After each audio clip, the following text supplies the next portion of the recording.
Hello बच्चों, चलिए इस क्वेश्चन को सॉल्व करते हैं। क्वेश्चन बोल रहा है 1 mole of an ideal diatomic gas spends from volume V2 to V isothermally at a temperature 27 degree centigrade and does capital W joule of work if the gas undergoes same magnitude of expansion adiabatically from 27 degrees centigrade doing the same amount of work, मतलब work जो है दोनों cases में same हो रहा है, then its final temperature will be close to. अच्छा, final temperature कितना होगा, अप्रोक्सीमेट कितना होगा, क्लोज टू के बारे में बात कर रहा है। और साथ साथ वो एल टू की वैल्यू या लॉग टू बेस ई की वैल्यू 0.693 बोल रहा है। तो यहाँ पर इस क्वेश्चन में एल टू की वैल्यू की जरूरत पड़ेगी। तो देखते हैं इस क्वेश्चन को हम कैसे सॉल्व करेंगे। तो जो सबसे इंपॉर्टेंट बात यहाँ पर बोल रहा है कि जो हमारा वर्क डन हो रहा है, work done with isothermal process is equal to work done by the adiabatic process.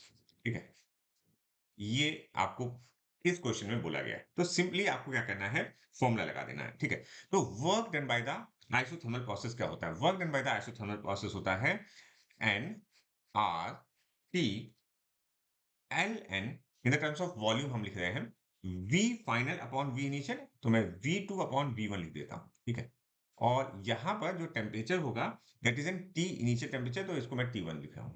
Okay, अच्छा, work done by the adiabatic process क्या होता है? दैट इज एन CV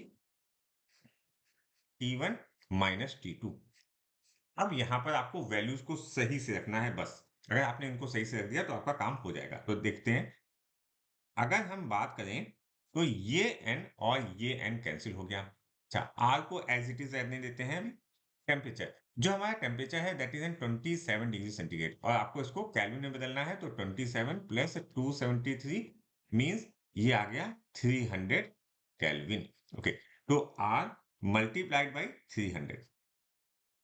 अच्छा, देखो वॉल्यूम कहां से कहां गया है, V से 2V गया है, तो मतलब V2 जो है वो 2V है और V1 V है। तो हमने लिखा ln, okay, 2V upon V, okay, is equal to CV की वैल्यू क्या होगी? CV की वैल्यू, हमारे पास जो गैस है that is an diatomic gas, और CV की वैल्यू को हम R के टर्म में लिखेंगे दैट इज 5/2R।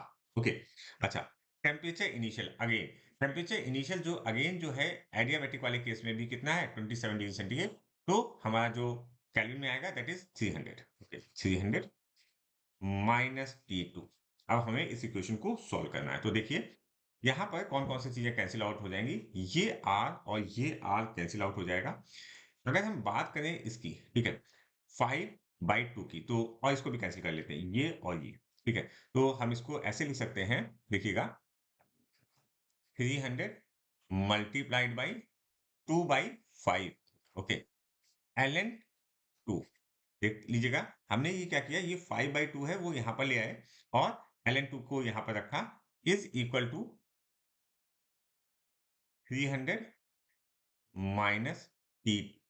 ठीक है, बात क्लियर हो गई। अच्छा, अगर आप इसको सॉल्व करोगे तो देखो यहाँ पर कैसे सॉल्व करेंगे। अगर हम बात करें तो 5 6 इन जैट 30, 5 6 और ये वैल्यू आई, और 6 को आप 2 से मल्टीप्लाई करोगे तो 6 × 12 तो 120। ओके, मल्टीप्लाइड बाई क्या वैल्यू दी है, 0.693, 0.693 is equal to 300 minus T.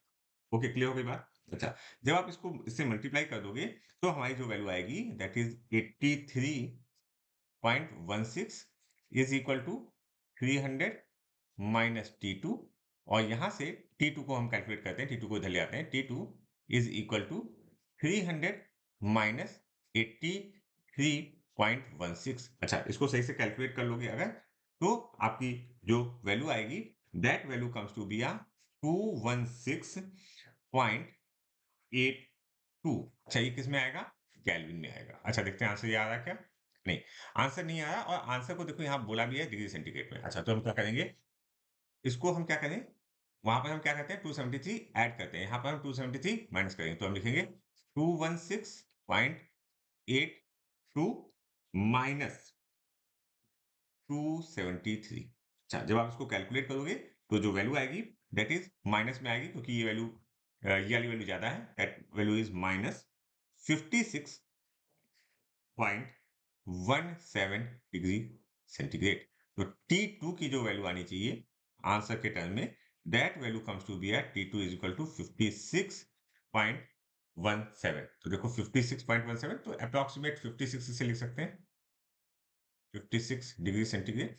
Okay, सो हमारा option 4 is correct for this question.